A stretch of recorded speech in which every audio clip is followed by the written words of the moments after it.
Com es pot avaluar competencialment amb la plataforma eCasals?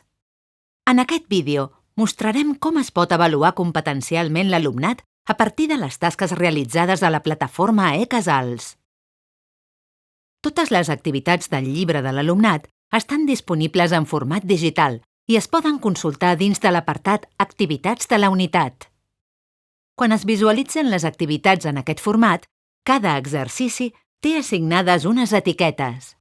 Aquestes etiquetes indiquen la competència específica de l'àrea que es treballa en l'activitat, el criteri d'avaluació al qual fa referència, l'indicador de compliment que ha establert l'editorial per connectar la competència específica amb els sabers que s'hi treballen i, finalment, la competència clau del perfil de sortida.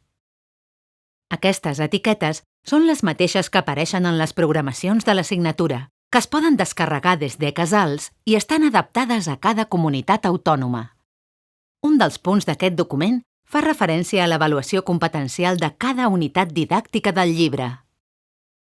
Aquestes taules mostren les competències específiques que es treballen en cada unitat i les evidències que tenim disponibles per garantir-ne l'adquisició. Les evidències són les activitats que formen part de l'avaluació competencial i que apareixen en el llibre de l'alumnat. S'indica l'apartat de la unitat i el número de l'activitat. En l'avaluació de la unitat 1 de llengua del llibre de llengua catalana i literatura de tercer d'ESO, per exemple, es mostren totes les activitats disponibles dins d'aquesta unitat per treballar la competència específica 1 de l'àrea de llengua catalana. La taula també fa referència al criteri d'avaluació utilitzat i a l'indicador de compliment. També es disposa d'una rúbrica en 4 nivells per avaluar cadascun dels indicadors de compliment. I, finalment, en l'última columna de la taula, s'acaba vinculant amb la competència clau. Els docents poden incloure qualsevol d'aquestes activitats del llibre a les seves tasques de casals. Una tasca és un conjunt d'activitats que tenen associat un termini de lliurament i que els alumnes poden respondre a través de la plataforma digital. A mesura que els alumnes envien les seves respostes, eCasals va desant tots els resultats d'aquestes activitats. Cada activitat de la tasca obté una puntuació individual que es pot consultar en l'apartat Qualificacions. Quan es tracti d'activitats d'autoavaluació, la plataforma les puntuarà automàticament. En canvi, quan siguin activitats de resposta oberta, caldrà que el docent les puntuï manualment. El fet de tenir les activitats etiquetades permet que la plataforma doni una orientació sobre el nivell d'adquisició de les competències per part dels alumnes en funció de les activitats que han respost. Com es pot consultar l'avaluació competencial de cada alumne? Un cop el docent ha treballat amb les tasques a través de la plataforma i els alumnes les han realitzat, es pot accedir a l'apartat Avaluació competencial. L'avaluació competencial presenta 2 nivells d'avaluació, l'avaluació de les unitats didàctiques i l'avaluació trimestral. En l'avaluació de les unitats didàctiques es mostren 3 apartats. L'avaluació dels indicadors de compliment, l'avaluació de les competències específiques i l'avaluació dels perfils de sortida. Si s'accedeix a l'apartat Avaluació dels indicadors de compliment, la plataforma permet seleccionar la unitat que es vol avaluar. Un cop seleccionada la unitat, es pot seleccionar de forma individual qualsevol dels alumnes del grup. Fent clic a sobre del nom de qualsevol alumne, s'accedeix a una nova pantalla. En aquest espai es mostren amb la rúbrica corresponent tots els indicadors de compliment que es treballen en aquesta unitat. Es continua tenint la referència de la competència específica, el criteri d'avaluació i la competència clau. Si els alumnes han respost a activitats que estaven etiquetades amb aquests indicadors de compliment, eCasals ens suggereix una nota per cadascun d'ells. A la part superior de la pantalla hi ha una opció que serveix per aplicar de forma automàtica l'avaluació de tots els indicadors. Si es fa clic a Qualificació suggerida, totes les rúbriques quedaran avaluades ràpidament. Si el docent vol revisar d'on prové aquesta avaluació automàtica, pot fer clic a l'opció Mostrar evidències. Es desplegaran totes les activitats que l'alumne ha respost i que contenen l'etiqueta d'aquest indicador de compliment.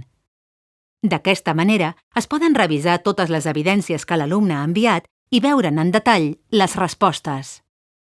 Si algun dels indicadors de compliment no ha quedat avaluat de forma automàtica, significa que l'alumne no ha respost a activitats que estaven etiquetades amb aquell indicador.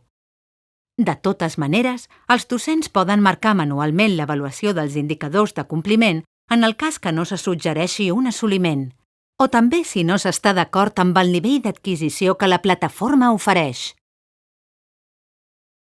L'avaluació dels indicadors de compliment es pot fer per cada alumne de forma individual o també es poden avaluar tots els alumnes del grup alhora. En aquest cas, s'ha de fer un únic clic a la pantalla anterior en l'opció Qualificació suggerida. A continuació, accedirem a l'avaluació de les competències específiques de l'assignatura. La plataforma permet seleccionar la unitat que es vol avaluar. Un cop seleccionada, es mostren en una taula totes les competències específiques que es treballen en aquella unitat i la llista d'alumnes del grup. De la mateixa manera que amb els indicadors de compliment, el docent pot avaluar de forma individual cadascun dels alumnes fent clic a Qualificar per cada competència. Però també es pot avaluar tot l'alumnat de cop fent clic a Qualificació suggerida. La plataforma recull totes les respostes dels alumnes que fan referència a aquestes competències i en facilita un nivell d'assoliment per cadascuna. Si el docent vol revisar d'on prové aquesta avaluació automàtica, pot fer clic al damunt de cada assoliment. En aquesta pantalla es mostra la nota suggerida i la informació que s'ha fet servir per avaluar. Així mateix, el docent pot revisar d'on surt aquesta qualificació de la competència específica revisant la valoració de cada indicador de compliment, que a la vegada està relacionat amb el criteri d'avaluació. Si alguna de les competències específiques no ha quedat avaluada de forma automàtica, significa que l'alumne no ha respost a activitats que estaven etiquetades amb aquella competència. De totes maneres, els docents poden marcar manualment l'avaluació de les competències en el cas que no se suggereixi un assoliment, o també si no s'està d'acord amb el nivell d'adquisició que la plataforma ofereix. Un cop s'ha completat la taula d'avaluació, es pot exportar a Excel fent clic a l'opció Exporta a Excel. També es poden generar informes individuals de l'alumne. Per finalitzar l'avaluació de les unitats, accedirem a continuació a l'avaluació dels perfils de sortida. En aquest cas, es mostra una taula igual que l'anterior, però amb les competències clau. En aquesta taula també es poden avaluar els alumnes tant individualment com en grup. Si es fa clic a l'opció Qualificació suggerida, la plataforma mostrarà un nivell d'assoliment per cada competència clau. Fent clic al damunt de cada assoliment, es pot accedir a tota la informació que s'ha utilitzat per avaluar la competència clau.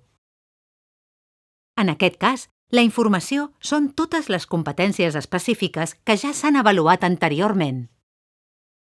En el cas que els docents necessitin la nota numèrica, haurien de transformar la qualificació de cada competència i assignar una puntuació a cada nivell de compliment. A continuació, centrarem l'atenció en l'avaluació de cadascun dels trimestres. S'accedeix a l'apartat Avaluació competencial i se selecciona, en aquest cas, el nivell de l'avaluació trimestral. En l'apartat Avaluació de les competències específiques, es pot seleccionar el trimestre que es vol avaluar. Un cop seleccionat, seguint el mateix procés que abans, la plataforma ens pot suggerir un nivell d'adquisició per cada competència a avaluar. Si es fa clic a Qualificació suggerida, la plataforma recull les valoracions de totes les unitats didàctiques que conformen aquell trimestre. Si el docent accedeix a veure en detall d'on surt aquesta nota, podrà revisar les unitats didàctiques que conformen aquell trimestre i el nivell d'adquisició que se li ha atorgat en relació amb la competència que s'avalua. Un cop avaluats els 3 trimestres, també es pot suggerir una nota per l'avaluació final. Aquestes taules es poden descarregar en Excel i també es poden generar informes trimestrals per cada alumne. De la mateixa manera que es poden avaluar trimestralment les competències específiques, Seguint la mateixa metodologia, també es disposa de l'avaluació del perfil de sortida. La plataforma permet seleccionar el trimestre i suggerir una nota trimestral per cadascuna de les competències clau. Us animem a fer servir l'eina d'avaluació competencial. Per qualsevol dubte o consulta, contacteu amb el vostre delegat comercial.